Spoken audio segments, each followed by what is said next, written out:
WrestleMania 40 was marketed as the grand culmination of a decade-long journey, a final chapter in one of the most emotionally powerful narratives in modern WWE history.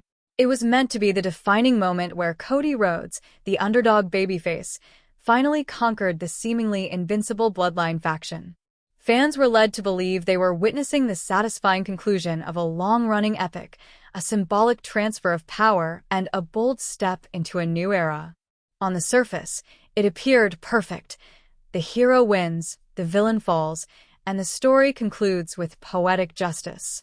However, the celebration masked a deeper issue, a structural fragility that quickly revealed itself. Cody's championship win felt less like the dawn of a new age and more like the end of an era. As the confetti settled, the narrative threads began to unravel. With Roman Reigns stepping away, the story lost its central force. What should have sparked a renaissance instead ushered in a period of creative aimlessness, exposing the company's inability to follow through on its promises. Cody's reign as champion failed to carry emotional or narrative weight. Instead of being the foundation of a new storyline-rich era, his championship was rendered symbolic, an empty gesture from a company increasingly out of touch with its own mythology. WWE had no plan to support his victory with meaningful arcs or rivalries, leaving Cody adrift, his title devoid of purpose or continuity. He was a champion in appearance only, lost in a creative vacuum exacerbated by the absence of Roman Reigns and a scattered sense of direction. Time passed, and the disconnect deepened.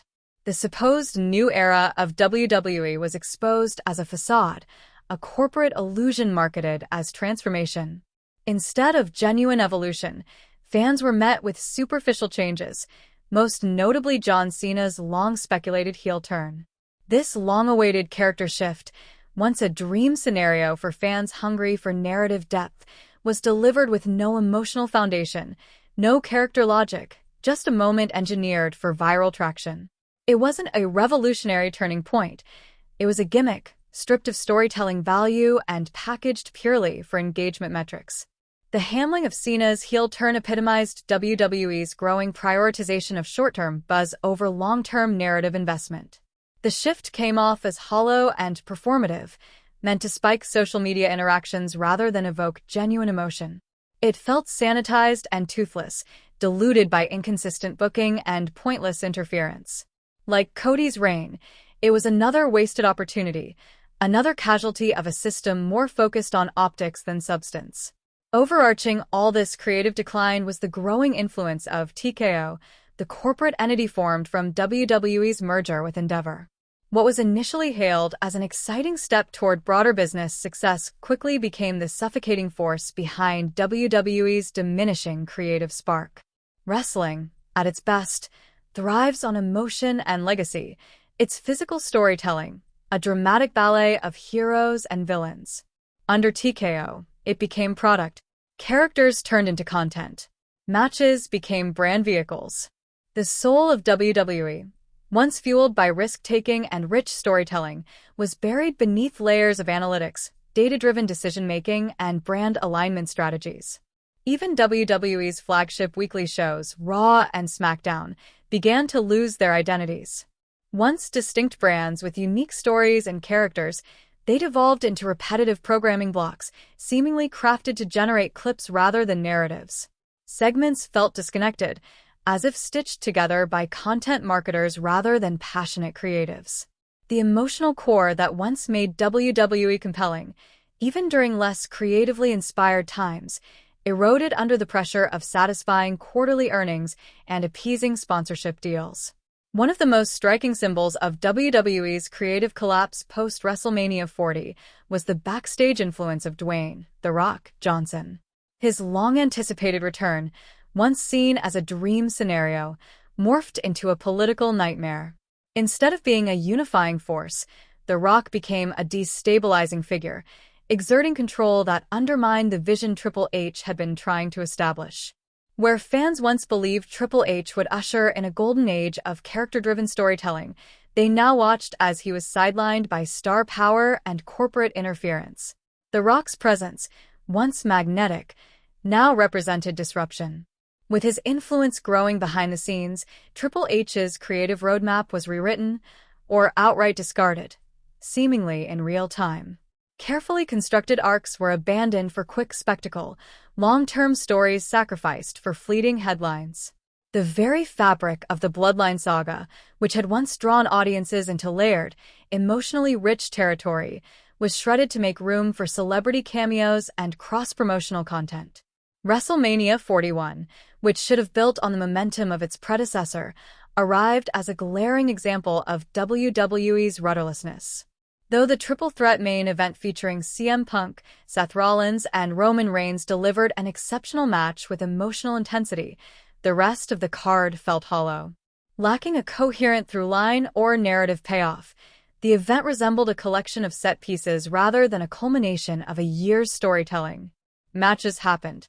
Entrances dazzled. But the emotional resonance was gone. This trajectory was heartbreaking, particularly for fans who had placed their hopes in Triple H as the steward of WWE's creative soul. His initial tenure brought promise. Longer matches, compelling promos, more logical booking, but that vision was incompatible with the objectives of TKO. Triple H became less a visionary leader and more a mascot used to placate the fan base. His ideas clashed with a corporate vision that prioritized brand synergy and profit margins over character arcs and emotional stakes. Wrestling, once built on passion and storytelling, was now just another content stream, optimized not for hearts but for algorithms. The soul of WWE, the magic that turned grown adults into believers, that made fictional feuds feel real, was reduced to data points in a marketing presentation. Perhaps the most telling example of WWE's shift came with the inclusion of Travis Scott. Unlike successful celebrity integrations of the past, such as Mike Tyson's involvement in the Attitude Era or Bad Bunny's impressive in-ring appearances, Scott's presence felt like a tone-deaf branding move. His segment wasn't designed to serve a story or develop a character. It was a glorified advertisement aimed at boosting engagement numbers. It didn't feel like part of WWE's universe. It felt like a social media strategy meeting brought to life. This isn't just a creative misstep. It's symbolic of a company losing its understanding of what fans value. That the Travis Scott cameo generated more backstage buzz than most championship programs in 2025 said everything about where WWE's priorities now rest. With Roman Reigns stepping away, WWE's emotional infrastructure collapsed. Despite criticisms of his dominance and limited schedule, Roman had been the emotional anchor of the company. His Bloodline storyline was deeply human, filled with themes of family, loyalty, betrayal, and redemption. Without him, WWE was exposed as a creative shell.